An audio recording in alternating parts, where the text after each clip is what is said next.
Okay, so good morning. Today we will going to discuss about one of the most interesting as well as the one of most important thing in the practice of journalism, which is writing the headline.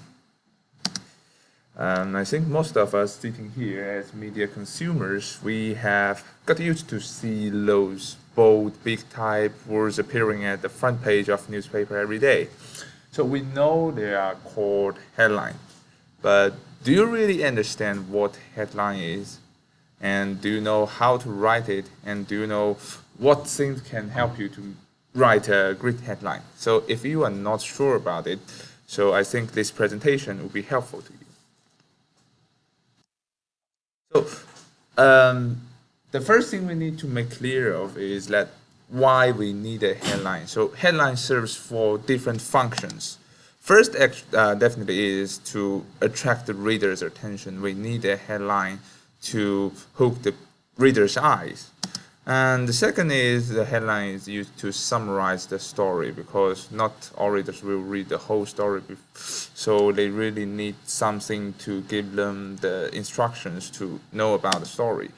And the third is the headline helps the reader index the content of the page. And also, headline depicts the mood of the story as well as help the newspaper to set the tone. So those are 5 basic functions of a headline. And usually in a newspaper, it's a copy editor who is in charge of writing the headline. So if you want to be an expert of writing headline, you can try to become a copy editor in your future career. So before we start to learn how to write headline, we first need to know some headline terminology. So let me introduce this to you. So first, main head. What is a main head? If there is only one headline of a story, it's usually just called a headline. But occasionally, the headline will be more than 1 or 2 lines, even 3 or 4 lines. So if there are more than 1 line, the headline that makes the main point is the main head. And another thing we need to know is the second deck. So if the story has more than 1 headline, the second deck adds additional details or different angle beyond what it said in the main head. So don't confuse the second deck with the second line of a main head. So here are some instructions for you to distinguish them. The first is the second deck will be a sentence of its own and not just merely a continuation of a sentence in the main head.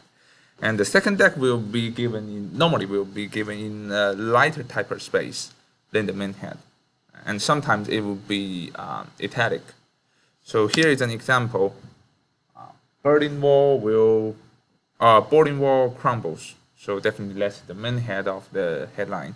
And the beginning of the end of communism. This is a second deck. So this is an example. Okay, let's move on. The next thing is hammer. A hammer is normally a label head, typically 1 to 3 words long, above a main head. So when a story has a hammer, the hammer is in bold type, and the font face normally is bigger than the main head. So the hammer is used to give the readers, let them know what's the feature of the story. For example, here, U.S. attacked, that's a hammer, and hijacked jets destroyed Twin Towers and hit Pentagon in Day of Terror, that is main head. So this is an example of hammer and the main head. And another thing is kicker. So like a hammer, kicker is also a label head, but it has more words, up to 5 or more. But with the kicker, the main head is the bold one, while the kicker is smaller, normally only half the point of the main head, and is in lighter type. So for example here, you can see the homes receive personal touch, let's say is a kicker. And the fake it store helps improve quarters, that's the main head. But in today's media environment, kickers are much less common today because the kickers usually are smaller ones, but readers prefer to first read the bigger type, but then the smaller type. So that actually is not what designer want. So yeah, the kicker just appears less in today's media environment. Okay, so now we come to this part, how to write a great headline. The headline writing process normally involves two critical steps. First, selecting which details to use, and the second, phrasing the headline properly within the space available. When dealing with selecting which details to use, the keyword method is the common method that most copy editors use. So you have to ask yourself, which words must be included in the headline to convey the reader the meaning of the story, which is, so what details you can't miss. And in its simplest form, this involves answering your question, who does that? Yeah, like some 5W and 1H. So it's just like all the great headlines looks like a great sentence. Yeah, so a headline will have subject and a predicate, and usually a direct object. And when dealing with limited space, synonyms may be necessary to shorten the phrase, and more concise word may help, because you will encounter some situation that you write a great headline is very long, but the space is limited. You can't really fit it into it. So this is a tip for you to deal with this problem. So here's an example. The first headline, tornado strikes Jonesboro. It's okay, it's acceptable, it's a good headline, but perhaps it's just a bit long. So if you want to shorten that, another option is for you. Twisters tips Jonesboro. You just use synonyms. You use the similar verbs. It conveys the same meaning, but the second headline obviously is shorter than the first one. So as a copy editor, we must understand the laws of newspaper readership. It's sad, but we have to admit that the average reader does not read the average news story. You readers won't read every story in your newspaper. So when you read a headline, you just need to assume the reader won't read it. The problem which many has in the newspaper is that the copy editor has forgotten that he or she have the benefit of already read the story, but the readers don't. So too many headlines by beginners read just like weak titles in the term papers. So that won't do. So here, if you are trying to write a good headline, here is a tip for you. So after you have written a headline, forgot what you know about the story, and you just directly look at headline, and you ask yourself whether you have a clear meaning simply by reading the headline about what a story it is. If you do, then you success. But if you don't, perhaps you need to rewrite your headline. And a good headline needs to tell readers how their life will be affected. This is understandable. Helpline shares stories in many ways. But often they do so by focusing on how the reader's life will be affected, because people always care about themselves. So, for example, if the city council has approved a city budget of 30 million for the coming year, one approach to write a headline is that way. So, council approves 30 million budget. Okay, it's acceptable. It's a good headline. It tells the story, but it could be better if you transfer it like this. City tax rate to remain unchanged. So there are differences among those two headlines. The first one, when you first look at the headline, you just might think it's a draggy, a boring political story.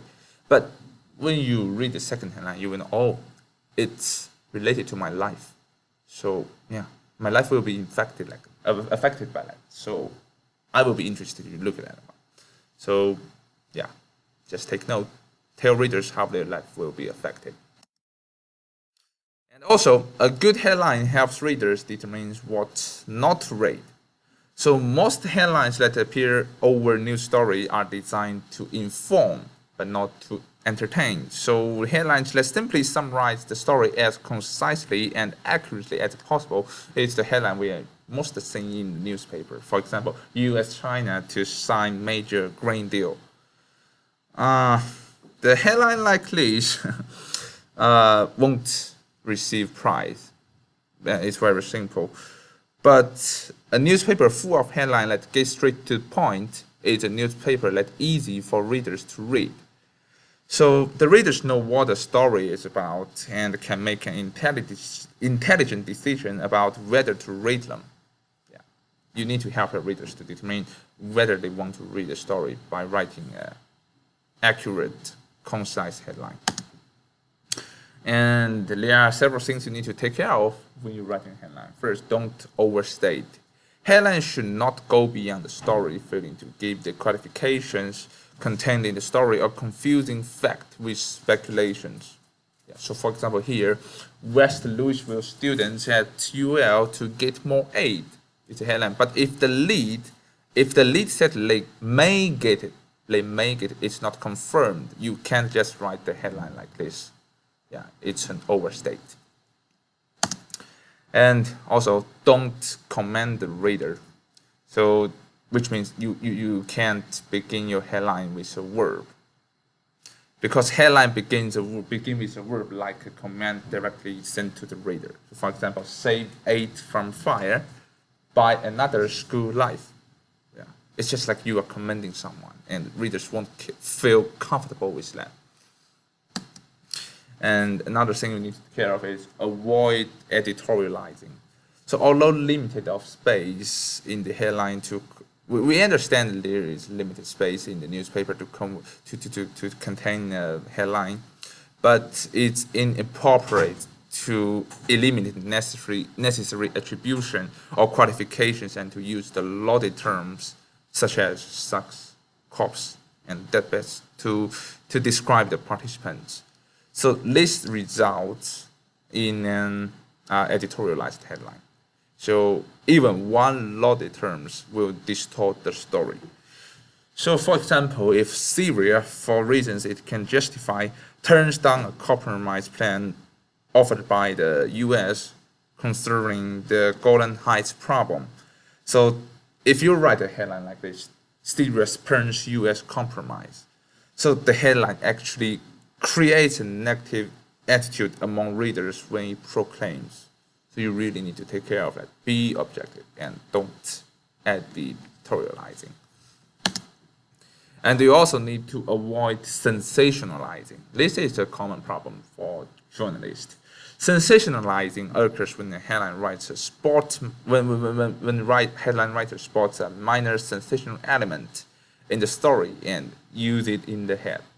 So I think readers today, media consumers today, are really tired of sensationalizing. So in Chinese environment, the media environment, we always see headline like shock, a big shock at the beginning.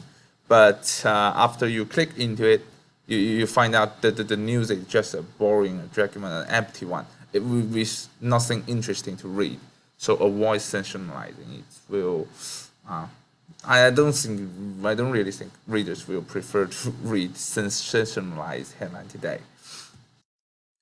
And here are some additional tips for you to write a great headline. So first, remember the headline and other big type may be all the readers will read. So get the keywords and be specific as possible in presenting the news. And the second one is try to match the tone of the story in headline. Yeah, this is an important thing. A light story demands a light headline. A tragic story should not have a headline as a pun. So you can't write a headline for an accident, for a car accident, like "Hooray! 30 people dead." So that's not appropriate. It's unacceptable. And also, you need to make sure the headline is accurate. Don't exaggerate or mislead.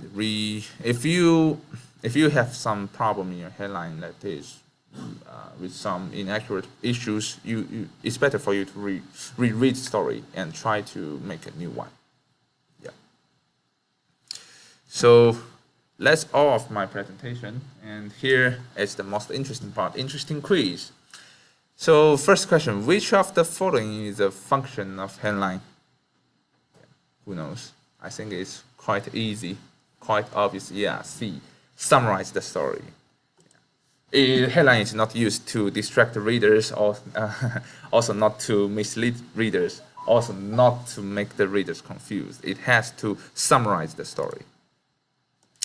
Okay, so a hammer is usually smaller than the main head. True or false?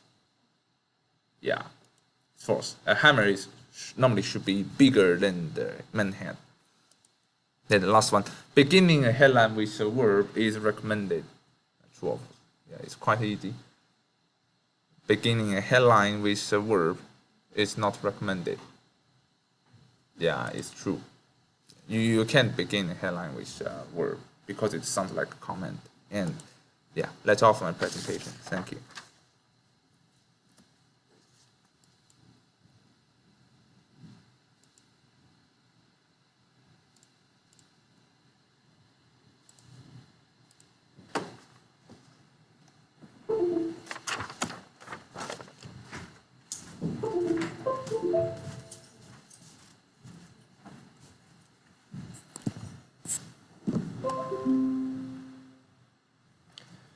Okay, that last presentation was excellent, by the way.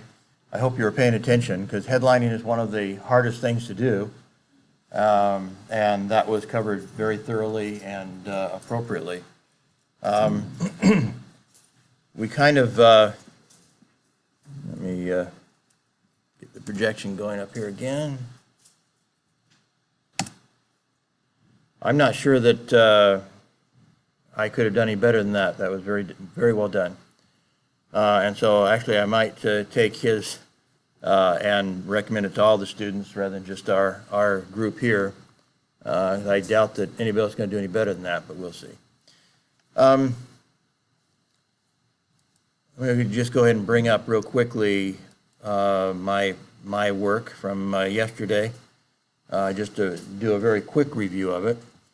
Including the part that I finished last night, and just emphasize a couple of things. But again, there will be a video that covers everything I did, step by step. And so if any of you are struggling, you really have no excuse for not doing a pretty good job, because this, my video pretty much shows you how to do it. The only thing I would expect is that you will not copy me. You will not have the same design as I have. There's lots of different designs you can have. So let me see, I'm going to stretch out this box here.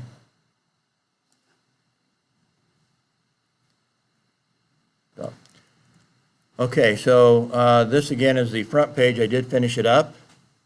I ended up boxing the story down in the lower right also, so I have two boxes on the page, which I try to, avoid it, but I went ahead and made this one a 1 point line around the big one, and a 0.5 point line around the smaller one. So they didn't look exactly the same, and of course they're separated mostly by and large. I went ahead and with this one down here, I did not put I still have a little room here. I decided it didn't make sense to do a subtitle, a subheadline, or as was used, a deck headline. But we should try to do as many subheadlines as you can. That is the norm in today's newspapers, is to give people enough information. Everything that was said in the last presentation is appropriate as far as you're basically summarizing the story, but summarizing it in a way that makes it interesting to them. And so the deck head or the subheadline gives additional information so they can skim the newspaper quickly. Because the average American now is down to like 5 minutes a day reading their newspaper. So if they're subscribing at all, which many of them are no longer subscribing, if they're subscribing at all anymore, they don't read the whole newspaper anywhere close to it. And so the graphics, the headline, the subheadline all allow them to skim through the paper very quickly and decide which stories they want to read. And then and even those, they may not read the whole story. And so that's kind of the theory nowadays in design, is give them lots of information that they can look at very quickly. You want to make it pleasing. This page, we end up with more than a golden triangle. We have a lot of photos on this, so it gets their eyes going back and forth. I don't think an excessive amount of graphics, but it is possible, I think, to be excessive with all of your graphics. I've seen some pages that made me dizzy to look at, basically. I don't think this one does that.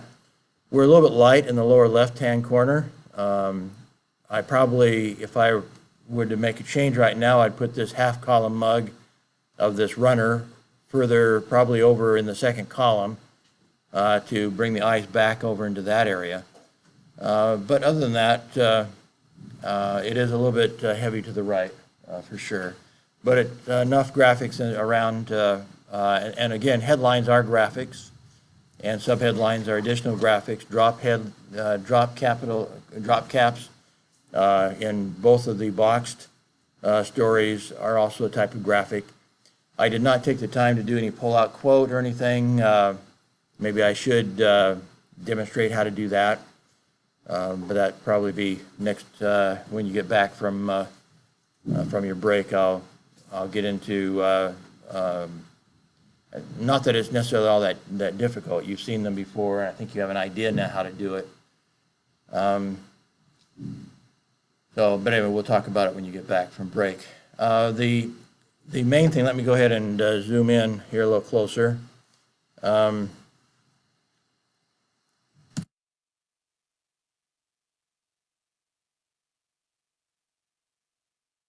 look at the headline since we were kind of talking about first off. So key map students jostle with parking. Students say not enough room for cars near campus. I'm going to jump over to page 2 now, though, and see, and okay, one of the things that some people will get mixed up on because they're not going to listen to me is I now consider best practices is to write a brand new headline for page 2 based on the information on page 2. And so this is the headline on page 1. If we go to page 2 and find that story on page 2, we will, it's all the way on the bottom because there's not much story left. Student received ticket after double parking to get to exam. That should be receives, so it should be, because it should be present tense. In fact, I'll change it right now, but in the video it will be wrong. I kind of got tired and wanted to get done last night. So again, emphasizing this point is that past events are supposed to be worded in present tense verbs in a headline. Future events are use the infinitive, to receive, to decide, something like that. But anyway, so we have a brand new headline on page 2. Student receives ticket after double parking to get exam. And what I experienced, I explained in the lecture the other day, is that when my competing newspaper, the daily newspaper, I was then, after I quit working there, I went in competition with them. They started using this, and I considered it, they kept getting me to get into stories that I would ignore on page 1, and then when I saw it on page 2, the new headline would catch my interest. And so they actually got me into the story with their page 2 headline that their page 1 headline did not get my attention adequately or get my interest adequately. So I decided that if they were doing that to me, they must be doing that to other people as well. And so the thing that connects the stories is the jump line. So this slug is what we would call it. Parking, in this case, should be the same on page 1 and page 2. So in page 1, it's parking continues on page 2, and on page 2, it's parking continues from page 1. That links the two stories, but I want a new headline. That I consider as best practices, so it's what I'm asking you to do. If we go back to page 1 again, maybe look at another one. So the very bottom story here was about the hiking. KeyMap alumnus establishes new hiking club for community. This was the last story I put on after we released from class. So I had that headline there, and hiking continues on page 2. It ended up being the top story on page 2 because it had the most content left to go. So hiking continues from page 1. But now in this part of the story, the person they're quoting, who happens to be another KeyMap student and where I used to teach, hikers feel positive vibes from mountains. And so that was, I highlighted that part because that came from the second part. The part on page 2 carried that idea. And so again, a reader might decide, kind of boring on page 1, and then they're kind of depressed or whatever. They read the page 2 headline. Oh, I want to read that. Maybe that'd do me some good to go hiking in the mountains. And so having a different headline on page 2, I have found to be a very positive thing. And it was not my idea. It was my competitor's idea. And I think it was a good one. So in each case here, I end up jumping 4 stories. You don't have to. If you find a good place to stop the story, you can go ahead and do that. I could have probably, and you don't, let me go back up to Control 0 here so you can see the page. You can leave it like that. Each story should be rectangular or modular, but you don't need to worry about the whole page ending up modular. So what we do with the rest of the page is not my problem, it's not your problem for this assignment. Okay? In the next assignment, it will be your problem. You will fill page 2 in your major assignment 3, but it's going to be a tabloid, and so it's actually going to be your biggest problem is going to be how to cut probably in your tabloid, because a tabloid is only equivalent to 1 page of broadsheet.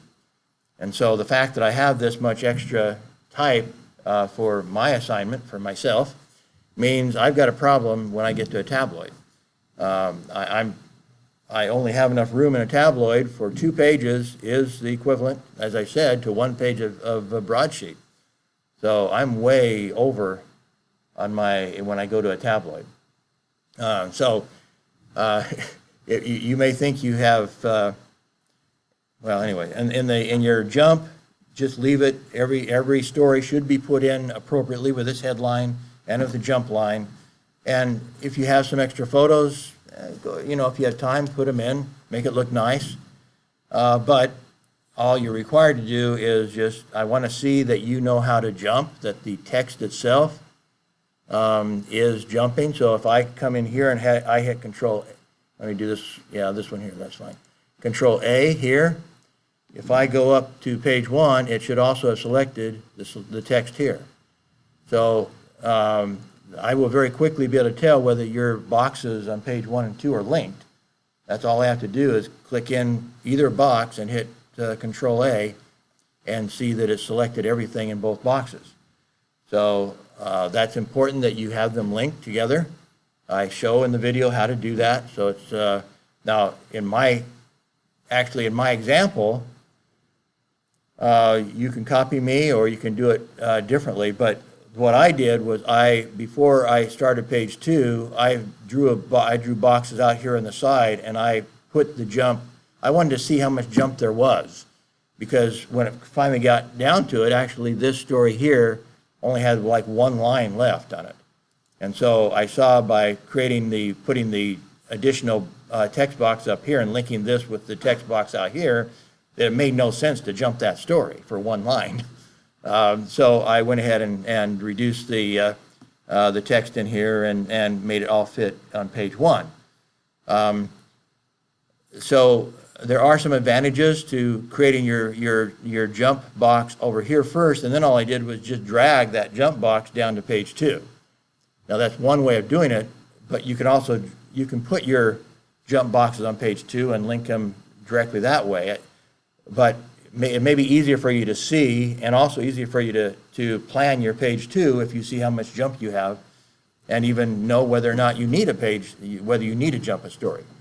And if you're trying to cut a story, if you decide, I don't want to jump 4 stories to page 2, I want to do the minimum and jump 1 story, then having your text out here on the side, you can now read your story and see, okay, where do I cut this story in order to keep it on page 1? And so doing the original jump box right next to page 1 has a number of advantages. And then if you decide to jump to page 2, you can just drag the whole box down to page 2, and you're ready to design page 2. You understand what I'm saying? You get that? So in other words, it wasn't divided into columns yet, but in essence, this box here was created right up here next to this story, so I could see how much text was left with it. And by the fact that I had the text box originally next to the story on page 1, also told me, okay, I have by far more text with this story with this last story, this hiking story, than I have with anything else. So I'm going to put that at the top of the page because it will take up more space. It just seems better to put the longest part up at the top. And I certainly would not have wanted to, design-wise, would have been terrible if I decided to put this story on top of page 1, because that was the top, on top of page 2. It was the top story on page 1. And so some people like to go in the same order, and there's some logic to that. But how do I make this story here, or how do I design my page if this is my top story? There's just not enough story there to make my top story. I could maybe make a 1-column story and then put another big story next to it, and I considered doing that. But in the end, it just made more sense to put the biggest story, or the story with the most text left in it, and a photo. There were basically 2 of them are pretty close. Maybe I should have put the second one at the top and the top one in the second spot. I don't know, that's debatable.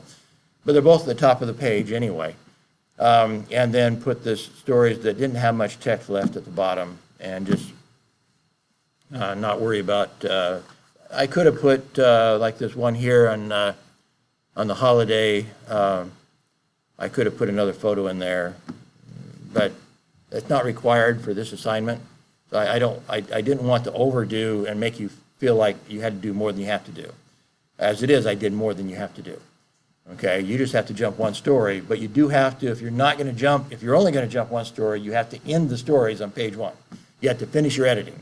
That means you need to find a good place to end at the end of a sentence, and it needs to feel like it's complete. And if you can't if you feel like you can't, there's just not enough, that you haven't finished the story, then you need to maybe jump more than 1 story. So in my case, I could have probably kept these bottom 2 stories on page 1. I didn't jump that much. And it may have been that I could have ended one of these other ones too, just because they're such feature type stories. And this one is a little bit more of a actually the only hard news story, if you can call it that at all, is the parking story. And that's the one with the least jump. And so that's the one I probably could have most easily, although that has the story about the kid getting a ticket and having to pay a fine because he double parked and ran into his exam. So that is a good part of the story. So that may be the one I'd want to jump. These other ones, being more feature oriented, are easier to cut. You don't necessarily need to talk about the positive vibes in the mountain. So I could have cut that if I wanted to. So anyway, the headlines again, present tense, hikers feel. Present tense, positive vibes from the mountains. Returning coach enjoys 7-1 record with Titans. Present tense, down here. Ancient holiday continues to celebrate beginning of spring. Again, these are all, page 2 headlines, but all new headlines and all, again, written, trying to find some interesting angle I can. Again, I'm going to come down in this area. You're trying to add, as was said in this past presentation, something interesting and additional information in the subheadline or deck head. Key map athletes seek to revive school's American football team. Subhead, former star player returns to shepherd efforts Oops, to restore. Okay, I got in a hurry there too. So anyway, I'll change that later, but yeah, made a mistake there in a hurry. And by the way, do double check everything when you're done. You'll get in a hurry also, just like I did. And so go, let it, try to get it done and give yourself a day to go back and then look at it with fresh eyes, just like I said with stories, when you're editing a story, including your own story. Try to give yourself a little bit of time to get to now go back and look at it like you weren't yourself, like you were somebody else. And so you can catch those things. I knew what I wanted to say, and I was in a hurry, and I thought I said it, and I didn't say it. So now I can catch it and correct it. So you have the rest of the period to go ahead and work on your stuff. And